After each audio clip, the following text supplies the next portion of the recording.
आज के कार्यक्रम के अध्यक्षता करने वाले माननीय राष्ट्रीय अध्यक्ष राष्ट्रीय किसान मोर्चा नई दिल्ली माननीय सरदार चौधरी राम सुरेश वर्मा साहब को आमंत्रित कर रहा हूं कि आप आएं और विस्तार से हमारे किसान साथियों को जानकारी दें।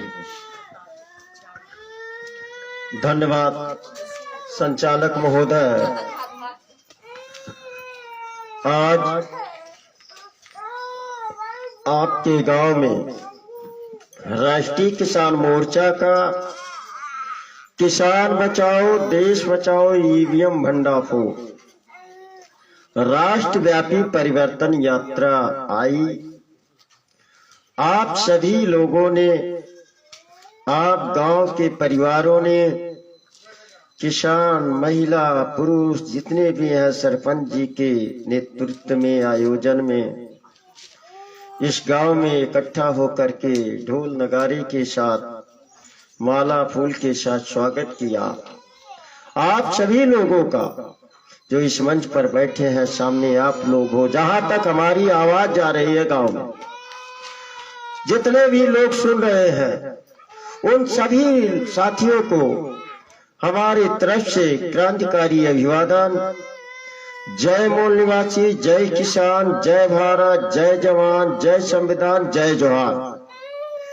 साथियों, कहने के लिए ये भारत 15 अगस्त 1947 को आजाद हो गया। ये आजाद कहने के लिए हुआ, लेकिन ये आजाद भारत हो सकता है, लेकिन हमारे भारत में रहने वाले किसान है, मजदूर है, महिला है, युवा है,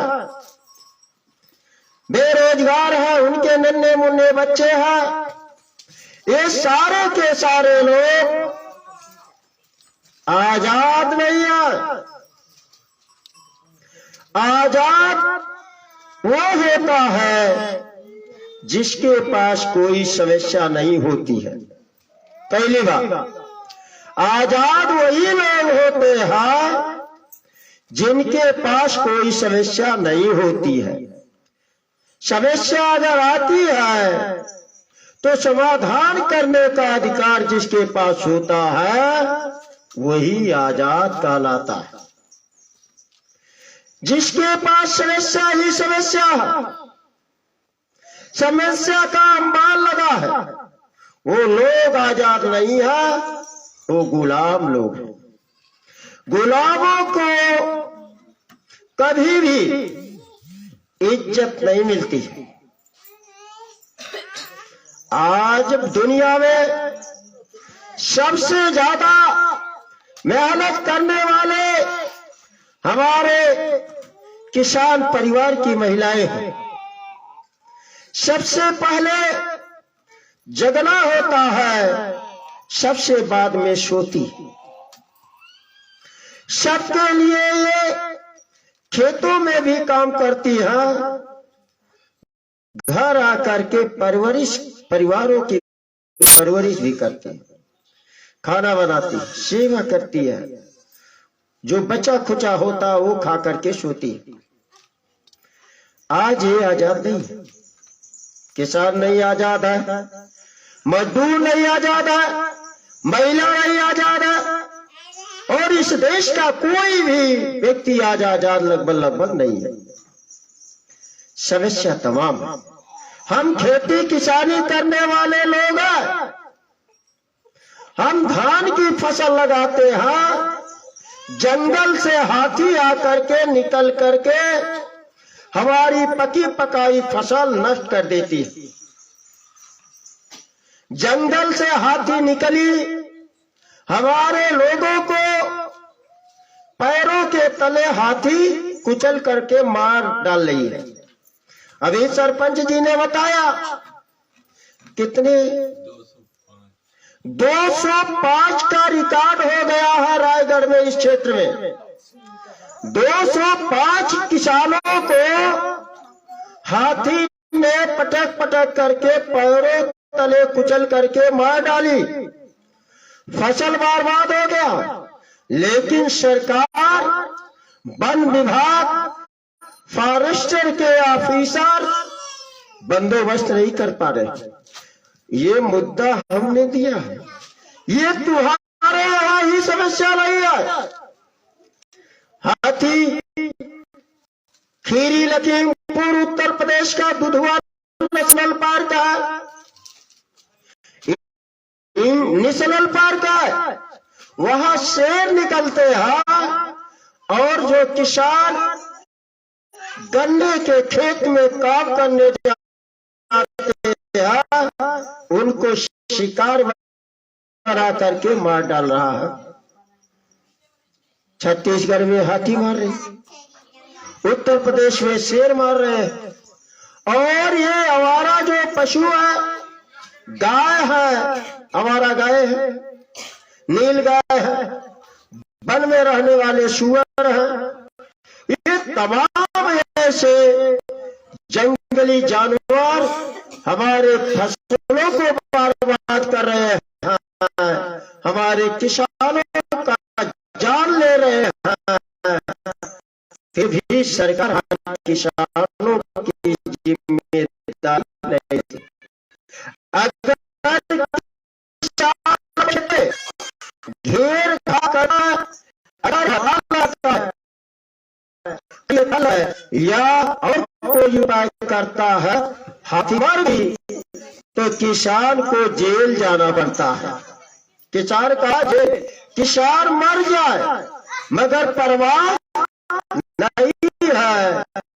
और जंगल की हाथी को ये देखना चाहिए, सरकार को जंगल के किनारे उसको तार से हाथी निकलने नहीं देना चाहिए, ऐसा बंदोबस्त करना चाहिए जिसका सरकार देती है। और सरकार देती है लेकिन अपने लोगों में बंदर बांट कर देती है, धन का बंदर बांट होता है, इसलिए ये समस्या। आदिवासी बेल्ट में छत्तीसगढ़ लगभग 30% आदिवासी संख्या है, तादाद है। आदिवासियों के लिए संविधान में अनुसूची 5 और 6 है, स्वायत्त शासन की व्यवस्था है। यहाँ का कलेक्टर मालिक नहीं हो सकता आदिवासियों का। आदिवासी के सरपंच के बगैर मर्जी का एक भी पैसे का कहीं भी कोई संपत्ति नहीं ले जा सकता है गैर आदिवासी या कोई पूंजीपति। ये ऐसा स्वायत्त का शासन है। यानी अगर स्वायत्त का शासन लागू हो जाए, अनुसूची 5-6 लागू हो जाए, तो आप लोगों को विशेष अधिकार के तहत इतना संपत्ति, इतना धन दौलत, रुपए पैसे आपके पास हो जाए कि जो आज का सबसे भारत का टॉप, दुनिया का नंबर 2 पे पूंजीपति पैसे के मामले में है धन्ना सेठ गौतम अडानी जैसे लोग आज वासियों के घर झाड़ू लगाने के लिए मजबूर हो जाएंगे। वो है स्वायत्त शासन, अनुसूची 5-6 का अधिकार जो डॉक्टर बाबा साहब अम्बेडकर ने दिया। लेकिन हमारे लोगों को, हमारे आदिवासी भाइयों को ये आरएसएस की सरकार, संघ की सरकार हिंदू बना करके इनके अधिकार का सत्यानाश कर रहा है। वो कहते हैं कि गर्व से कहो हम हिंदू हैं, हिंदू नाम पर आपको कोई भी सुविधा नहीं है, आरक्षण नहीं है। SC ST OBC minority, SC ST OBC और ये जो और कुछ लोग बचे खुचे हैं, हिंदू ही नहीं है। हम ओबीसी से हैं, हम कैटेगरी वाले हैं, हमें जो भी लाभ मिलता है कैटेगरी का मिलता है संविधान के बदौलत। आदिवासी को जो सांसद विधायक सरपंच बनते हैं वो आरक्षण है, आदिवासी जाति पर है कि नहीं है? जो है ये संविधान के तहत है, लेकिन हमारे लोगों का सत्यानाश करने के लिए हिंदू बनाया जाता है। और जब हिंदू बनाया जाता है, जब तक वोट का उनका लाभ है तब तक आप हिंदू हो, और जैसे वोट ले लिए और वो सरकार बना लिए तो फिर हम वही आदिवासी एसटी ओबीसी और भील कोल मुंडा पैकरा यही सब हो जाते हैं। राठिया हो गए, राठिया में भी उपजाति है, आदिवासी की उपजाति कौर है, कौर में भी 3-4 जातियां हैं और एक दूसरे का आपस में रोटी बेटी का भी रिश्ता नहीं है। आदिवासी भी आदिवासी से लड़ रहा है, अनुसूचित जाति भी अनुसूचित जाति से लड़ रहा है, ओबीसी भी नहीं तो एक दूसरे से लोग लड़ रहे हैं, लेकिन ब्राह्मण आपस में कभी नहीं लड़ता। ब्राह्मण ब्राह्मण है, कोई भी ब्राह्मण हो, पाड़े हो, पाठक हो, मिश्रा हो, दुबे हो, चौबे हो, तिवारी हो, उपदिया हो, कोई भी द्विवेदी हो, त्रिवेदी हो, वो सबके यहाँ खान पान करता है, रोटी बेटी का रिश्ता करता है। वो अमीर है, देश का हुक्मरान है, देश का राजा है। ईवीएम मशीन उसके कब्जे में, देश की सारी संपत्ति उसके कब्जे में, जल जंगल जमीन उसके कब्जे में, सारी व्यवस्था उसके कब्जे में है। आज देश का किसान अन्न पैदा करता है, फसल पैदा करता है, लेकिन रेट तय करने का अधिकार उसे नहीं है। ये मोबाइल जिसने बनाया रेट उसने तय किया, जिस माइक से मैं बोल रहा हूं जिसने बनाया रेट उसने तय किया।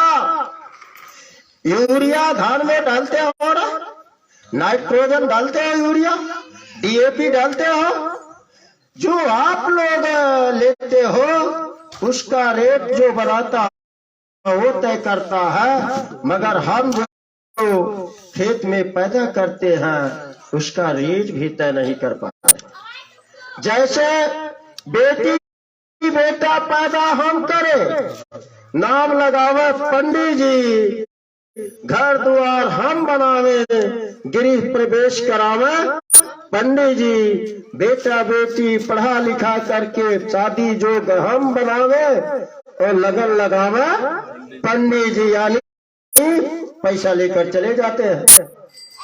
हमारे लोगों को मूर्ख बनाने की काम इस संघ के लोग कर रहे हैं, ब्राह्मण लोग कर रहे हैं, और ईवीएम मशीन घोटाले की मशीन। ईवीएम मशीन में पारदर्शिता नहीं है, ईवीएम मशीन वोट चुराती है। जिस रुपया गया तो थोड़ा सा गया, मगर आपके वोट का अधिकार चला गया, सब कुछ चला गया। आजाद भारत का है का गुलाम भारत में एक भी महिला के ऊपर बलात्कार नहीं होता था, रेप नहीं होता था महिला के साथ। आज भारत में 8 साल से 6 साल से 8 साल 10 साल की नाबालिग बच्चियों के साथ गैंग रेप हो रहा है और जला करके डालते हैं। बच्चों का किडनैप होता है, छोटे बच्चों को पकड़ करके इनका गुर्दा किडनी निकाल करके फिरौती मांगी जाती है। ये हो रहा देश में। गुलाम भारत में एक भी पैसा किसानों के ऊपर कर्ज नहीं थे, किसान खुशहाल था। गुलाम भारत में 1947 के पहले किसानों का बकाया ईस्ट इंडिया कंपनी के ऊपर आज का 19 लाख करोड़ रुपया उसके ऊपर किसानों का था। जैसे नेहरू को सत्ता मिली, ब्राह्मण को सत्ता मिली, ब्राह्मण ने किसानों का पैसा जो ईस्ट इंडिया कंपनी के ऊपर था उसको माफ कर दिया। जैसे अभी 15 अगस्त को हर घर घर तिरंगा फहराने का एक आदेश पारित हुआ था, अमृत महोत्सव के नाम पर। अमृत महोत्सव, हर घर घर तिरंगा। और क्या कहा गया था, अगर कोई तिरंगा नहीं लेगा, तिरंगा नहीं फहराएगा तो उसे राशन नहीं मिलेगा। राशन लेने के लिए 3 रुपए का झंडा 20 रुपए का खरीदना पड़ा था। और किसी के पास पैसे नहीं थे तो झंडे 2 किलो चावल काट लिए गए थे। कटा था नहीं, पूरे देश में यही है। उस समय तिरंगा आप लोग फहरा रहे थे तो अडानी, गौतम अडानी का यही मोदी जी 1000 लाख करोड़ रुपया माफ कर रहे थे। उनका जो कर्जा था माफ कर दिए। यहाँ जितने लोग बैठे हो सबके घर में लगभग बिजली होगी, कनेक्शन दे दिया गया है। बिजली का बिल नहीं भर पाते हो तो कनेक्शन काट दिया जाता है। और गौतम आपका 2000-4000 बकाया रहता, 10,000 2000-4000 पे कर दिया और उनका लाखों लाख करोड़ रुपया माफ हो रहा है। जो ये आप लोग मेहनत करते हो तो खुशहाली आप लोगों के घर आनी चाहिए, मगर सबसे ज्यादा दिक्कत आप लोगों के पास। हमारे बच्चे प्राइमरी स्कूल में पढ़ते हैं और वो जो नौकरी करने वाले लोग हैं वो नेता नगरी के लोग हैं, सांसद विधायक लोग हैं, उनके बच्चे कॉन्वेंट स्कूल में पढ़ते हैं, मॉन्टेसरी स्कूल में पढ़ते हैं, सेंट जेवियर में पढ़ते हैं। हजार रुपए फीस महीने का दे करके पढ़ते हैं। कंपटीशन जब हो जाएगा तो आपके बच्चे जहां प्राइमरी स्कूल में मिड डे मील का खिचड़ी खाते हैं, पढ़ाई नहीं होती है तो कंपटीशन में पास नहीं करेंगे, यानी सरकारी नौकर बनने लायक अब नहीं है। अब सरपंच जी है, इनकी बेटी शायद ये नवोदय में बच्चे पढ़ रहे हैं, वो मेहनत किए, पढ़े लिखे हैं, एक नौकरी पाएगा। आप लोग भी अपने बच्चों के लिए अगर व्यवस्था नहीं करोगे तो कैसे पाएंगे? है ही नहीं, व्यवस्था कैसे करोगे? आप लोगों को तो हर महीने इंतजारी करना पड़ता है कि फ्री का राशन आ जाए, फ्री का राशन, फ्री का राशन। फ्री के राशन से कुछ होने वाला नहीं है। तो साथियों, ईवीएम मशीन जब तक देश में रहेगा तब तक किसान बचेगा नहीं, ना हाथी से बचेगा। अभी तो इतना है, भविष्य में आप लोगों का घर बुलडोजर लगा करके गिरवा दिया जाएगा।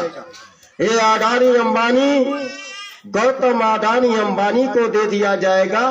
वो अपने मर्जी से कौन सी खेती करना है, क्या करवाना है, उनको क्या लगाना है, उनका हो जाएगा।